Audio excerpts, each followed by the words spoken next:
kai o ka ku saunginga ngia fiafi. Le fionga ya Muripola, ale Muripola. Ole a fionga i le faipule. Le ala le faiku malo o palauli ngu merakas i salafai. Ole a fionga foi, o le sui kai ka ko vaenga. Ia a o ia foi o ke loa. Lo vai a me ka se lengi o ka ko ainga. Pakalo fa foi yo so akau. Waro ko ngaruenga ngia fiafi la wa fionga. Anapu ia ole faipule mai le ku malo. O sa faka ngu merkas. Ia fa pe foi le fionga ia sala Paulo sala. Ia ole faipule ole ku malo sa nganga ko. Ave foi le ngai ku la. Ma ko ke faka alofa alo ia kuai. Le wa mai ka waku wa kau i fangua le sa. Le fionga sa o ia polaka i vao. Ole kai fongo. Mai le city la poa o Melbourne, Australia. Ia fa pe foi lo so kau fikalenga ia lenga. So mai fio mai mkala mai ao. Ma lo malanga manguia. Le o ka ko fe lo ai mangu le ngai fiafi. Le a fio mai foi. A fio ngai kai fongo. Ia awa foi ia ka ko malo ma au lango ia Australia mangiusila Amerika fa pe foi ku kuila malo soifo manguia ngai vai ngala fiafi fa sanga isengaula le ma mai le kalanga wale fio o le fio kai o le fio nga foi kai fongo a o le palmia filia fa maungia o ka ko malo Samoa ia fa pe foi le masiofo first lady ia o le fio nga ia tupea polata ivao la uli al mali toa. Ia spa makalanga. Ia fa be foi ia le malu fai pule filia kol suma gas or ka ko wainga. Ia me se foi o wo mau me mai Samoa o mafai on ka ko fai sa nginga fa kasi le ngia fiafi. Fa ku foi makausi ia o pa anga ia o ka ko fai pule o lo lango sua ia wa le ka ko a ngā ruenga, ia e mai se foi o kako wainga o whatua tua i lea tua Samoa watas. Ia ang whapelea, ia o lea kako wo i lea kua. Lea kui ngā kule mangoa i le fionga i le whaipule, kai foi o saunginga, ia mor kako kaulanga i le ngia fiafi. Whaftai. Whaftai a siata, le lava ua avea lo leo e pai o whanua le tātou tai au liunga lua. Ai o te tū ai le tō, ai maniti tino i pisanga. O te whatalofa i laua fionga le taitai. Po laua fionga le palemia filfilia o le tātou whainga malo. Ai mai se fo i le fionga le faltua i a tupea. Le sau whainga o taitai fono. O i tūpai uma le tātou maenga wha upo whai. O le alava o tō tilitili alu mau mai. O na o le tō saili malo, ma le tō loto nuu. Ina ia tū lai mai, ia le tātou whainga malo. O te whata alofa, i le tātou vaenga wha upu whai, i ona tūlanga wha lupe. Ai mai se i fo i o le au Samoa o potu. Ma e le whaangaloina, e o lo tapua i mamau mai. I lunga o a wala wha teknolosi. Tauta ia e tiu te mawhaiwa nei aso. Manatu fo i o wha liu le la i lona taua fiafi. Ua fotua i mai le pongisa. O le nātura lea o le sio manga. Se o tātou mapu te isi. Se o tātou whisota i atu i le atua. Ai mai se fo i a tiu te mawhaiwa le nei aso. O le whaasolonga le mātātou pai ngā lotu. Ia, sei mai an whaile o tātou pese amata. Tu atu lea I lea fionga le tamaitai whaipule ia anapu fui maun te. Tātou talo whaafitai ma le whātou e senga. So o lea ma le tātou talo mana onga. Ai o folfolaina, le whaitaunga le tuspa ia. Ai mai se upo e tō matau ai tātou le nei a fiafi. Mai tūlanga ese foi le nei aso. Sa malele ai le I uleo whamanuia. I lunga o peau manganungalo le ea. Le afionga le palemia. Le malo tausia le atunu o Samoa. Sa alanga ai. Lawa fionga la auli el mali toa. Sanga yane ayol tai. O le tofile na. O le tofi o Samoa. Malona malo tuto tas. Ua ia whaamanuia mai. Il tātou whai ngā mālo. Ia manuia lo tūla I mai. Le tau aveina o le tofi o le palemia. O Samoa I le nei lima tau sanga. O afutia o sola. Tātou whaangalo. Ma whaamangalo. Mai ta alo lava tama. O le uso. Tātou si whātasi le fu o le man malo. I le suafa le tamā, le alo, ma le angang pa ia. Amen. Anganga pa ia ai. A fio mai a se e whaatumu loto au auna. Matutu iai le afio lo walofa. Ia e au ina mai lo wanganga. E te whawhauina mea uma le lalangi. Le atuai. Na e au ina loto au nei le malama lo wanganga pa ia. Ia e alofa mai a te I mātou. Se I o mātou maua le poto mai le nā lava nganga. Ma le fia I lo soso ni mai. Amene. Tātou pese amata. Afio Maria,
lo mātou tamau i le langi.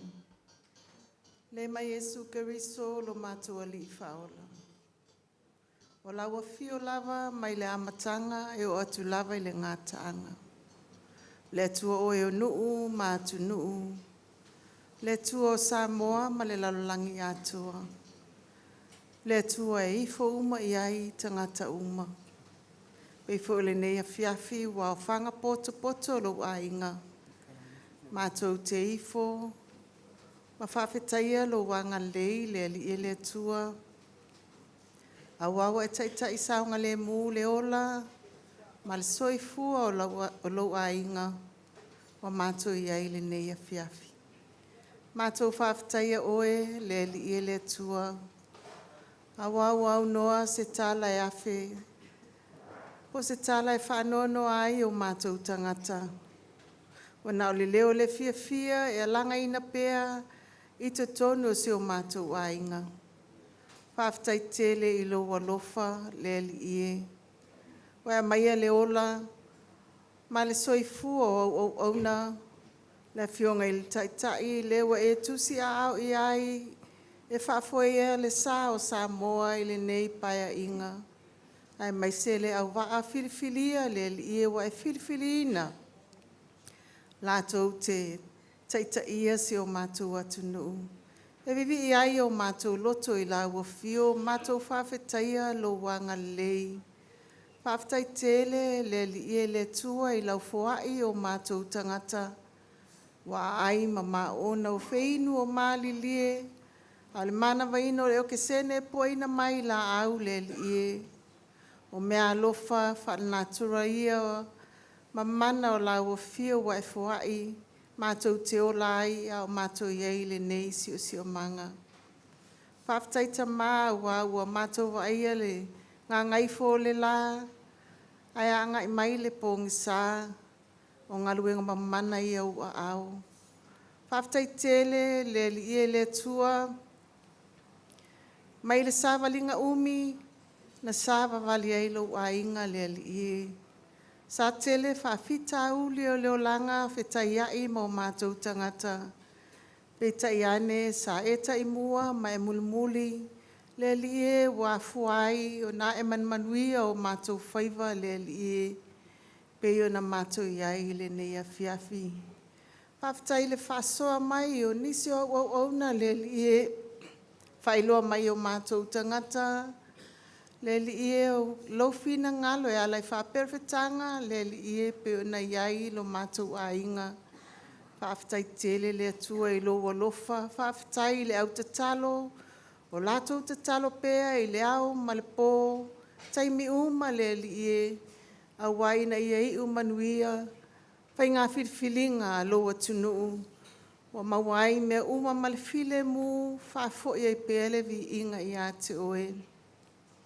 Whawhetai le atua e whapale pale pea i o mātou whale tonu. Tele taimi mātou te se ai le ali ie. A o e alofa pea ma e tuawa noa i o mātou tangata. Vi ia lau o fio i me o malawa. Whawhetai tele le ali ie na i o mātou uso o ainga. O lātou no nofo aiso se tafo le nei lalulangi mo lātou ofo. Lo lātou ola ma whesoasoani mai whamawhola o lātou a ao. Ma whesoasoani mai le li ie i o mātou tangata e ale i a lātou fuai. O se leni o lātou lafo mai ma mātou whaongaina. Ia a wafu o fuanga whaia lo a inga. Vi ia la o fio le li ie. O lātou fuai o le alo lofa i la o fio. Whawhetai tele le tua i lo wanga lei. Musui o lātou loto e whesoasoani ai i lo watunu o Samoa. Whawhetai le atua. Ia nganga pa ia lo mātou whesoasoani sili tau toa ina pea mo mātou tangata i teimi uma māsa umo le ola. Whawhetai le atua i aua fionga pa ia mātou te whaitau i ai. Whatonton fulau ai la mātou sāwalinga ua uwhai a lea. Masulu i o mātou ala, male malama le li ie, mātou te sāwa wali ai, au mātou i ai le nei o langa. Vi ia lau o fio e mea umalama, lava i au musumusunga lilo, i le loto le tangata lava ia le i au iai la mātou sāwalinga, whaafitai tele le atua i le file mu wa e mai ai lungo si o mātou watu nuu wa fu ai le sāwalinga. Whaafitai au musumusunga le i ala inisi o taitai wa lātou whaamanuia mai, le li tu sai maltula ia o pale mia fo o si o mātou watu nuu a wale whaafoe na ngolo sao Samoa mo le si 5 tausanga. Al whaafitai sili le le tua. I lo walo pelo Yesu Keriso le nofo ina lo na soifua ina ia mangalo le tangata ang sala mamato mawai le ola e whaavavau le ia wa o lo fina ngalo lea. Ia tu maupe ia te oe le mamalu le vi inga le pule awao e whaavavau. Ai panga lea mato watu ai luma o la ua fio le tafu o sa taulo o mātou tangata o tangata ang sala. Le se me lilo e lausi la whanga le li le tua, mātou tuli o mātou tuli vai, whalea nganga se ea lofa, whamangalo li fonga lau au aunga, whamangalo mātou tangata waile ia sese ato toi lumo o la ua fio, e te sila fia mea uma le li le tua, o mātou upu matala, o mātou mana tunatunga, le li le tua, whamolmole, whamangalo mātou tangata i le toto o Yesu. Waile ia se me mawhaio na mātou lalafi ai, le li pe mātou te oa i se oli e te sila fia mea uma. Le li le tua mātou whātu e se whamangalo li whongalo ainga. I lo toto Yesu o mātou ole mawala awa tuai.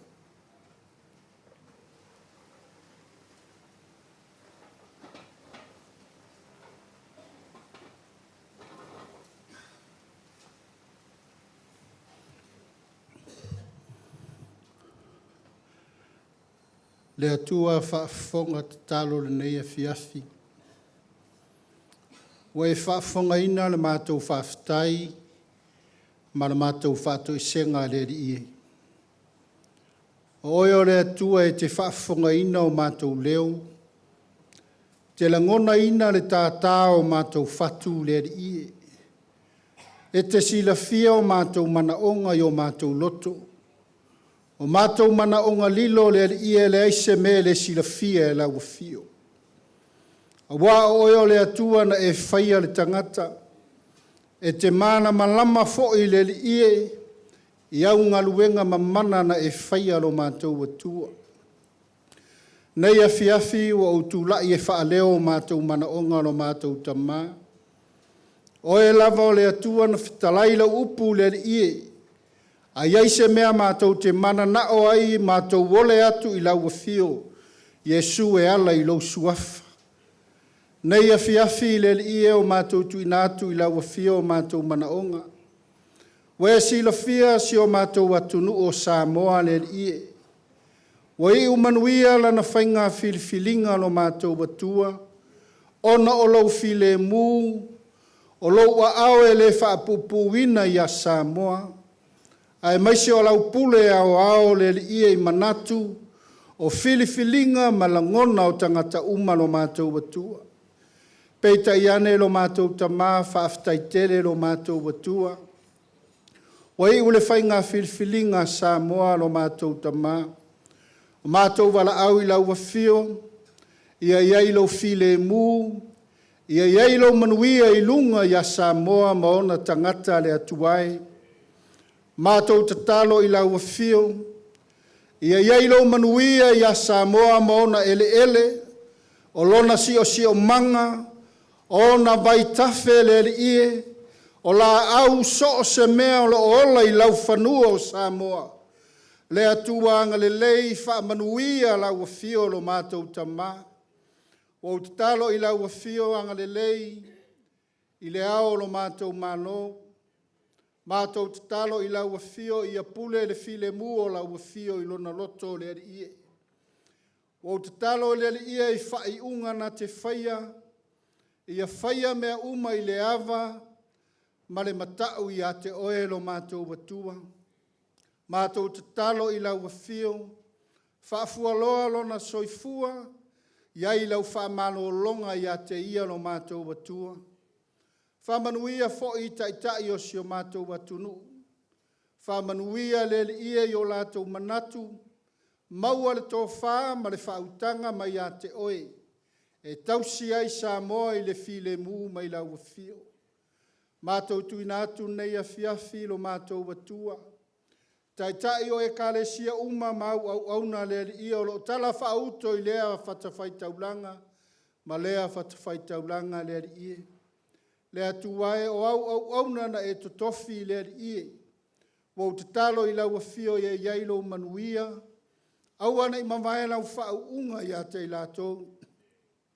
Whai lātou ma au wala mai ai le file mū, ma le manuia o lau whio i a Samoa ma ona tangata le ia.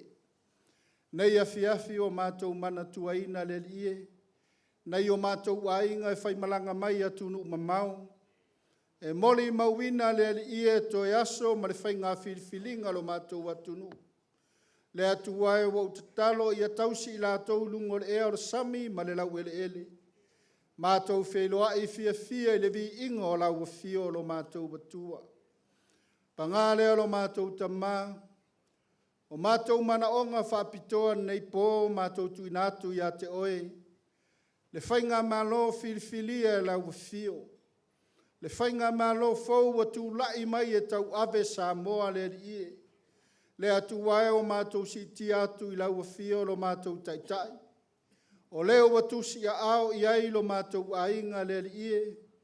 Tō whio o ia e whai mapalemia na te taitaina lo mātou atunu. Le atu wae wa naos tangata, wa naos e au auna le ie, awa mātou whaatangi i lau whio lo mātou watua lo iai le poto, o le sosia ma le tamau aing o le manuia mai a te oe, e whaala e ina ai le ie si o mātou taitai le ie. Mātou tuina atu nei a fiafi ma mātou whaaleo atu i a te oe, la uli le mali e toa le ie, wa tasi ai le whiliwhilinga le ia lo mātou ainga. Le atu wai a iai lo wanga le lei a te ia, iai lau whau unga, maua lana tō whā mai lau a whio le ia. Ta ina ai Samoa lo mātou watua, whamanuia i atu pēa ma le whanau. Le atu wai wau te talo i lau a whio, whai tu pēa le ia ma lima tamatau o si o mātou taitai i taimi o whaingita. Le ngata i lea le ia o mātou wala au i lau a whio. Ia iai lau whaamalo longa i le tino, o le loto ma le anganga mai a te oe lo mātou watua. Whaaupenga ina i la ua le ia i le oa mai le langi lo mātou watua. Ta mana e whetalai lau upu e le o le fita e le o le malosi, a o le anganga o lau a whio lo mātou watua. Mātou te mawhaia mea uma i le whaamalosi mai o oe ke riso ia i mātou. Mātou tatalo le ie o mātou tuinatu si o mātou taitai le ie. O angaluenga le anga le ali o neila lo langi le ie. O angaluenga le anga le fili lo mātou watua. O afo i fati ata mai le ie o whaingata ma whita. O lo lātu lai mai e tau ave si o mātou watunu. Le atua mātou taritonu i lau upu le ie.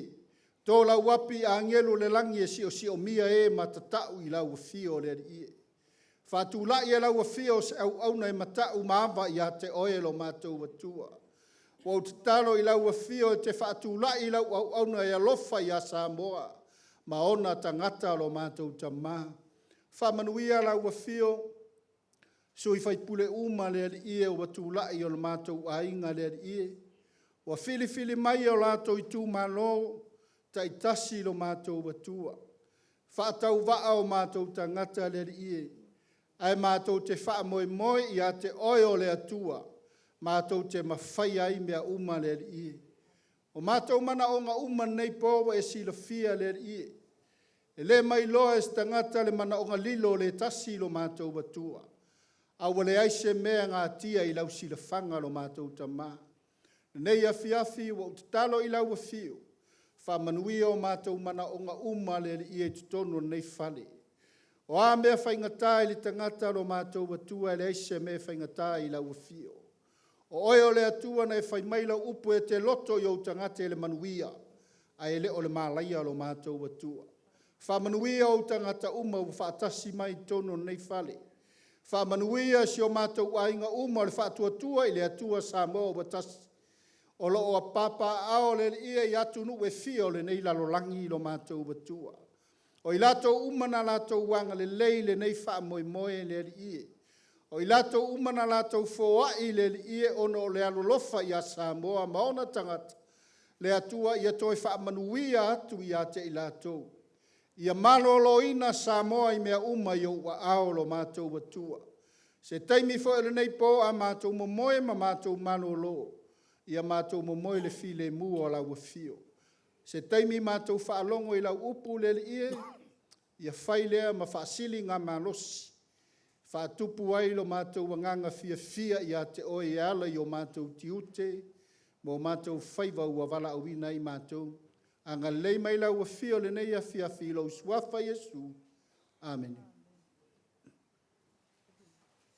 O ele tupu mo.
nganga, mai le fionga pa ia le atua. Sitia mai le no fua i ngā tupu mua mua. O lona mta upo sifuru maltasi, a mata folfola al fai upo sifuru mal lima, se iau o sifuru mal iwa.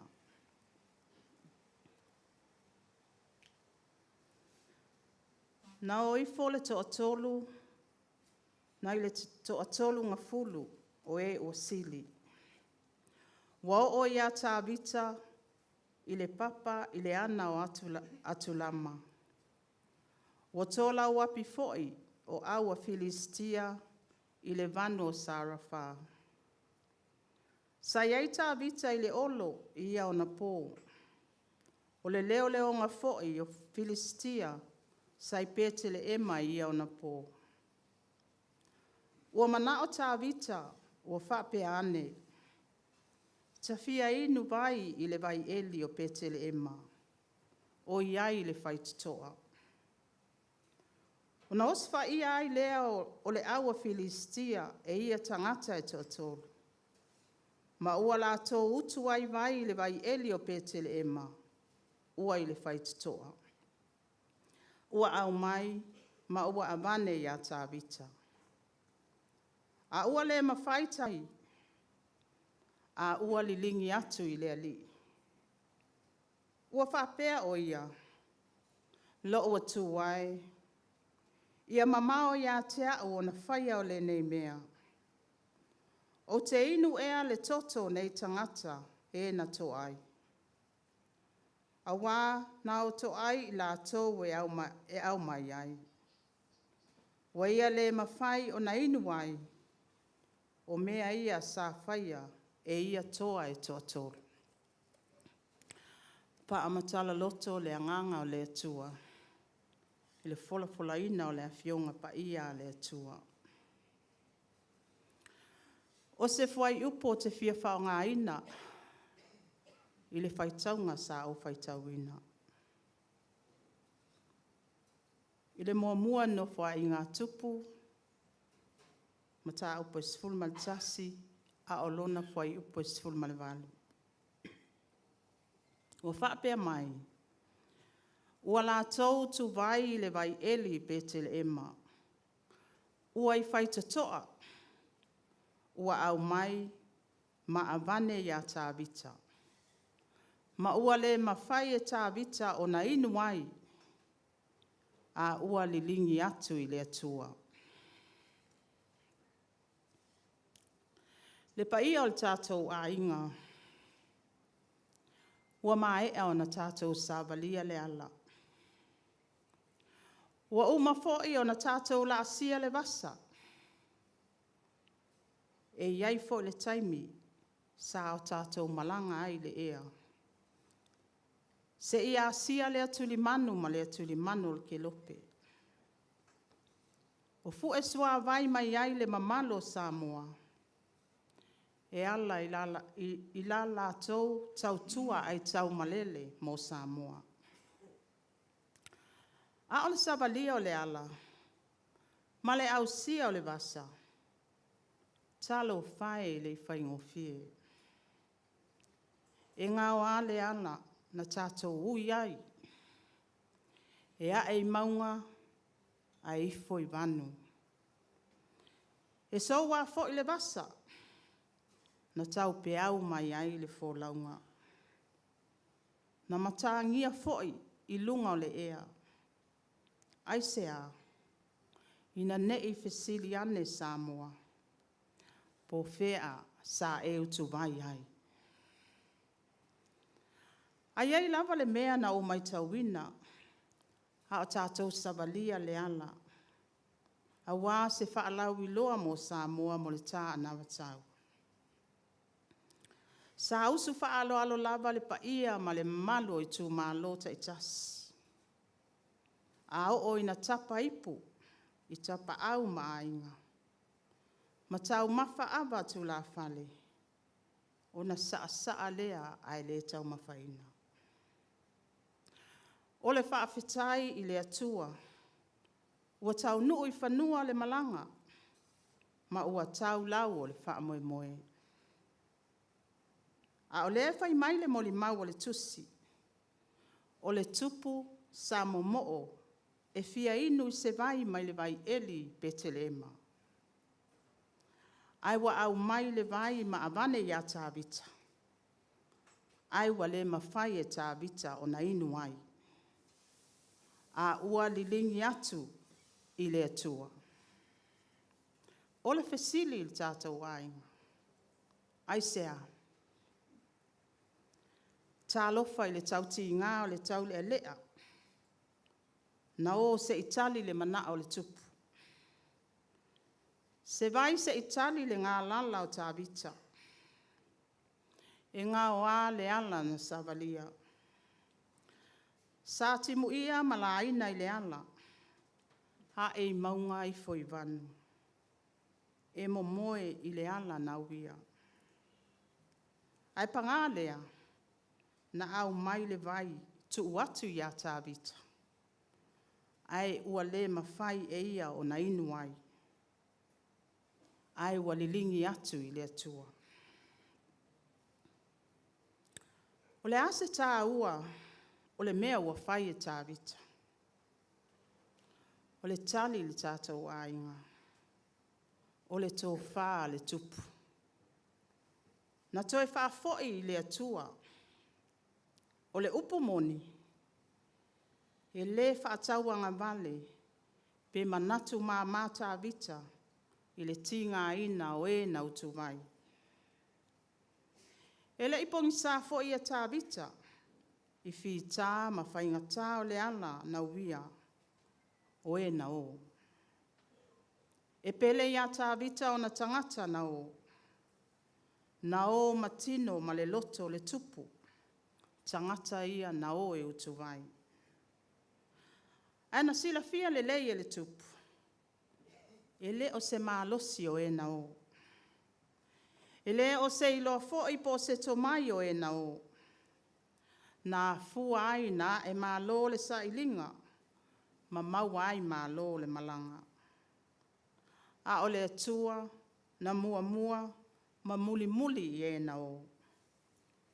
E moni, e tāua i lātou na o. Ai sili o na tāua i le tupu, le atua na whaasino ala, mō e na o. O le ala lea na li lingi atu o le vai a Iova. O le tō whā le tupu, wa toi wha foi le atua, le tauti ngā o e na o.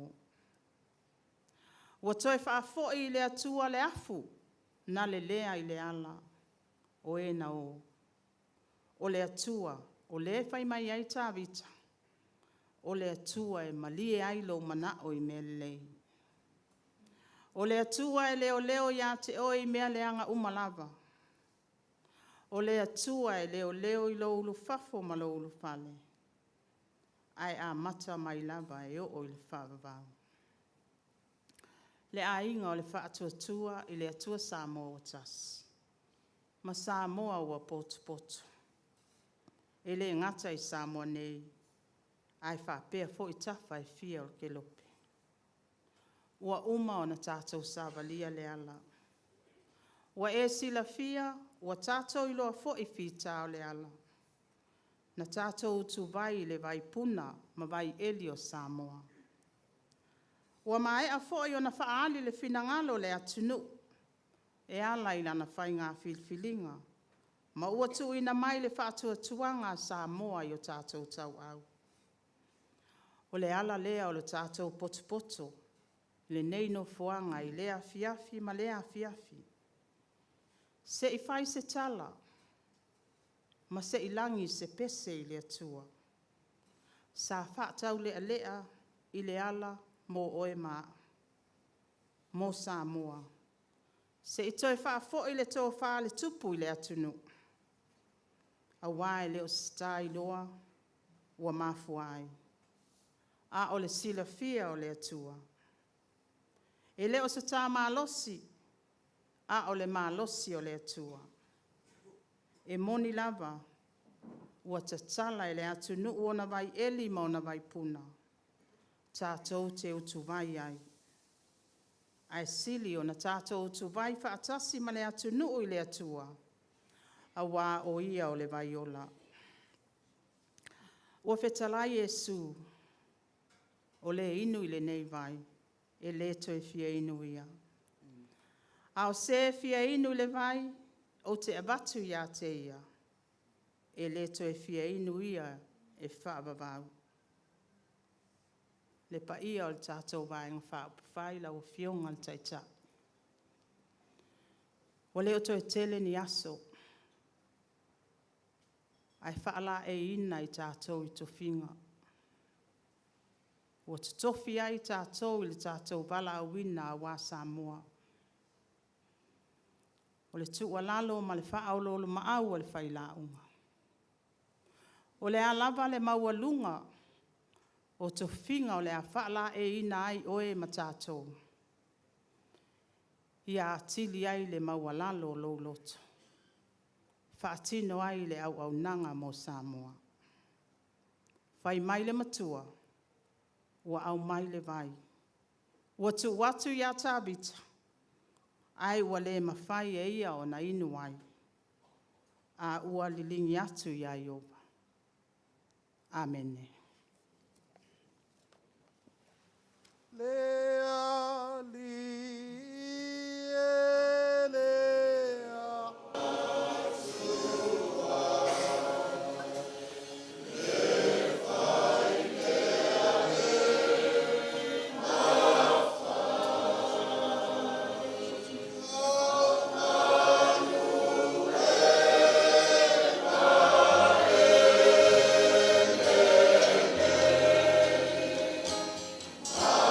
Sa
O le manuia fo'i mai le atua.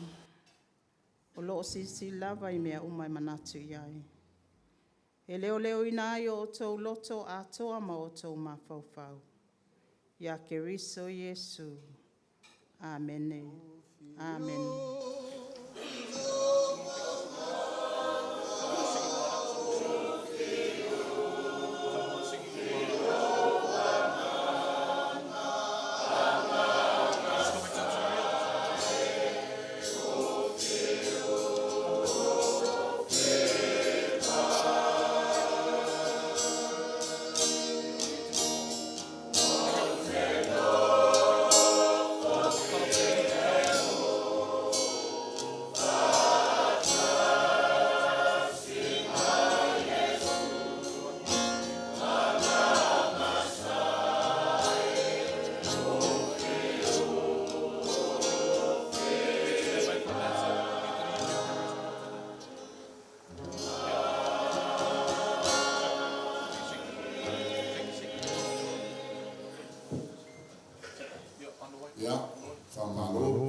Tai si toi mai se pati na mo le tatou sa ni ngalo tu ne fia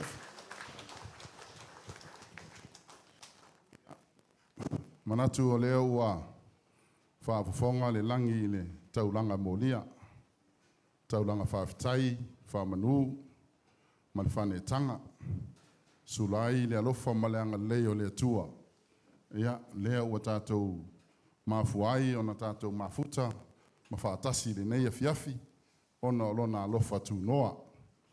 O lea foi ua sa saa faoti le uta alfai mea wale fe au fa le nganga. Ea to matau inai lo tatou mafutanga le nei fiafi. A vea o se opoe fa malo si au fa lai au ia ai fa malo si ai foi lo tatou wola fa atua I le atua. Le momoli atuai le nganga fa taitele ia I lau fionga I le taitai na o fionga le faipule Muripola na Rosa ia fa pea fo ia utafai tu sai fo I maritato sau ninga I le nei fiafi ia o se upua hua maua mai fo I le whaalongolongo atu I le nei fiafi ia o le vai lea sa le inuina ta vita ai tu atu I le atua tari tonu o lea sa tātou wō I le atua I nei masina I fia ia wā fo I le tātou wha moe ina ia tō manu mai le langi ina ia tātou maua le manu malo o le ale tali lea sa tātou ana pupongi matatalo matu watu I le atua lo tātou wha moe lea ua tali le atua lea ua tū le tātou whainga malo e ala le tātou ainga o le fast ona wha pele o se manatu o lea ua tu ina mai le atua le malo. La uli ale mali atoa ma le tātou ainga. Le malo lea to e tu ina atu I le atua. Pei ona tu ina atu e tā vita le vai, ia e le inuina. O le vai e to e tu watu I le atua. O se wha malo si au, o lea ua tali le atua, ua tātou maua le manu malo. Ona tātou wha pēr lea tu wai le malo lea. Sa e tuina mai mo I mātou. Ia ona whapea lea o se whamatalanga, to e moli atu le anga whakatai, pa ia mawalunga o le tātou mawhutanga, whawhatai tele I lo o tau wāwhio mai, tala mai o ao mamaliu mai. Ia ua mawalunga, maua mātanga o fia I fo I le tātou sauninga le nea fiafi, to e whawhatai whapitoa atu fo I mwhawhelo I atu, I tātou ainga fo I whaimalanga mai whafo, lau a fionga pola tai vao, malo soa tau, lau whatarenga lenga, ia e whapea foi taitai fono, nofo amta whale fia, o le tātou ainga whai malanga mai whafo. Ia e whatalo whatu foi o tātou ainga o loo mai moa, sila mai le nea fiafi longo penga te whailangi, whatalo whatu lo tātou ainga. O lea ua ite whanua lalo, ua lea mauta, ua maea lea motai, ua toi o le aso nei moa, lea o le tātou walo atu iai, ia au wā le whātautua inga o le tātou malo fau. Lea foi ua maalo ri ofe, pe o na sau noa le pale mea tausi o le tātou malo, whawhitai o lea ua tō manu, ia a tonu o tai au, ia tātou whalongo longo i sau noana atu le e pasai lele, ia ona whaamautu waila ia lea o le tātou whainga malo, ia mese fo i o le tātou whaamoe. Ia ai o le atu ina atu le fionga i le taitai po le fionga i le Pālemia, Filifilia, Samoa. Ia, o la fo i sana saunoanga nea fiafi, manui o le tātou a fiafi. Ia, mai tātou patipati e le umal tātou nganga whaftai le tua, le ua tō whaa siata. E wha putu pēr moe aluanga, ma pono afa, o tātou fue afa mfue sina le tātou tō ngana upinga. O lo momori mai pēr le whi au wha malosi, ma le whi au wha mawhanwhana mo tātou. Pēna whetalaia siata o tō seanga, o na tātou tau nuu le tātou wha moe moe. E se ale taimi o le tangata, e se le taimi o le atua. Lewa tātou whaafongfonga ma le nganga loto maulalo ni fiafi o lewa maile tau noanga le fionga le sa whapito. Mai na ngona le nganga loto maulalo. Aisea o le tātou a inga na whauwhatasi. O a tā inga o le mea o iai le mawhitanga i le ngase malo. E ia le taimi o le tua, tātou te toi o mai whatasi ai. E momori la palapa o malo, e ili tae au ma le aso le nei. Ia, whaftai atu mulipola, ono tūlanga o le tātou whamoe moe. Ia, ma le upu tii mai, ma le upu whamanatu mo tātou umma. O le whai ua whawhelo, i atu le pai e maulunga o tātou ainga, o le ftu ataunu mai, no whate te whono, au whionga teo, mai se whai le mamalu o le tātou ainga mai Australia, le whai ua lango mai sao nisi o te whono, o whatu ataunu mai whori neva yaso. O le nganga moni, o le tala whaasoro pito nei le atunu. O le upu le nā ma le tala le nei taimi, e lango nā le nganga wha ngaitia. Aisea, o le wha vai lea na o tātou whatu wai le ainga mai lua afe lua sifuru. O le tuu whaatasi ina o Samoa i le afu e tasi. Eo i lava i le tele o whaafita auli malu i tau. Ia leto te vai lava, o lo whati a le ngalu lea. O le ngalu o le au tāwhe loa, e tātou te leto i lutia i puava. A o tātou sauni nei tātou te mapu i whangalele. Ia, ele ia seisi mea tātou te mawai le nganga mawhanawhana na o le atua. Tō matau wai o tātou manatu malangona.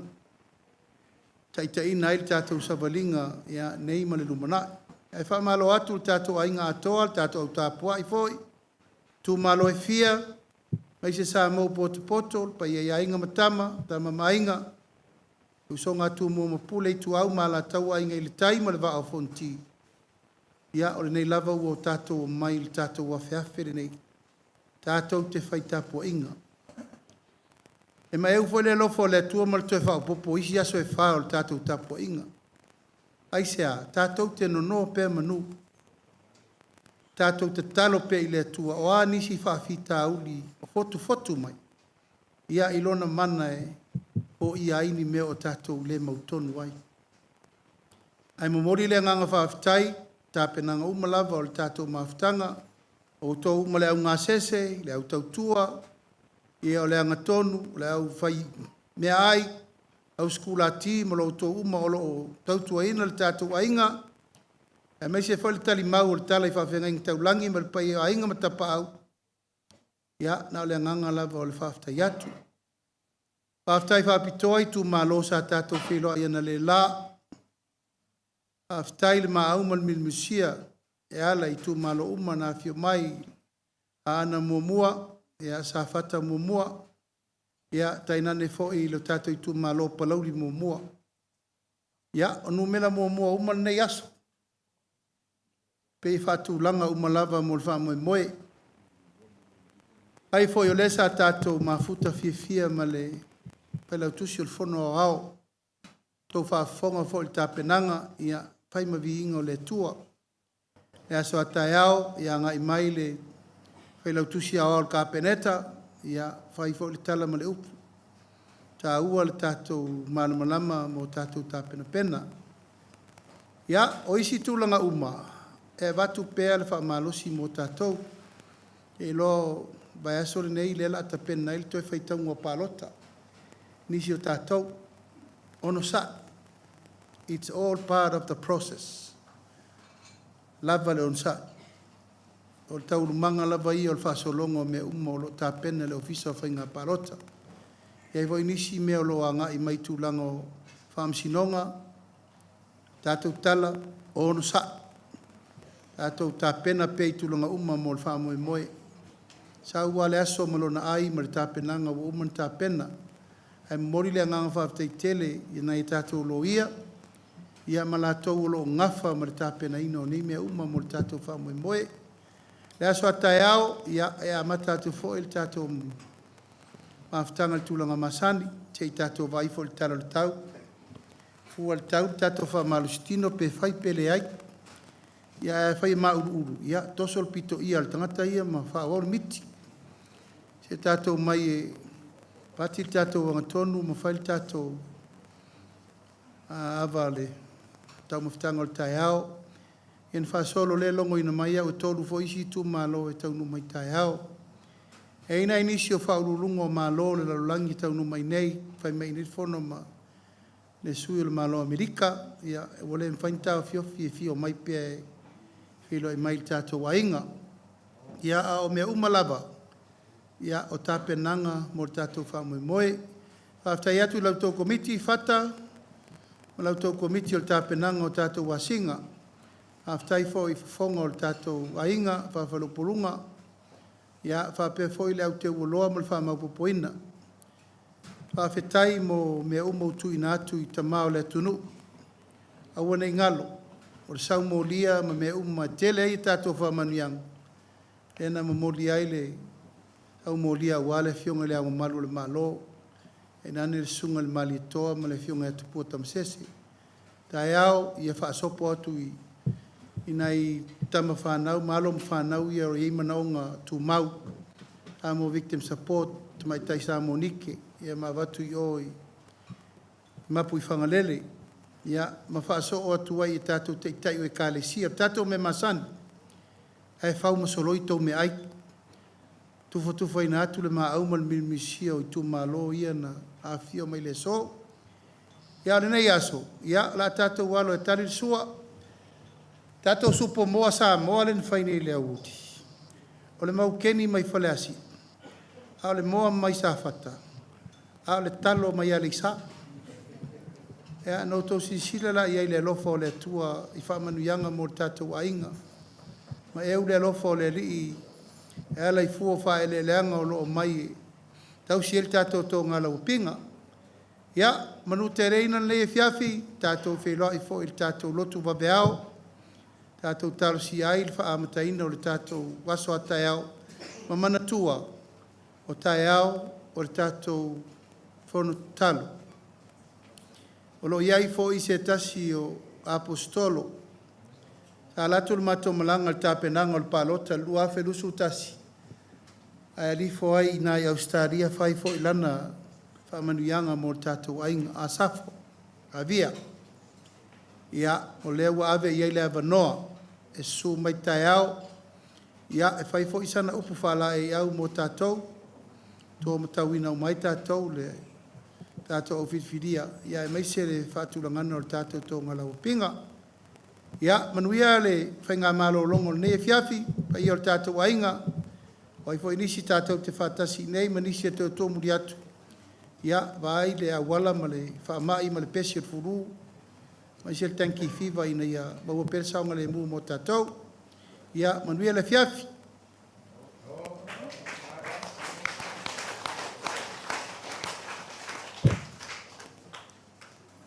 Mai kako mea ai.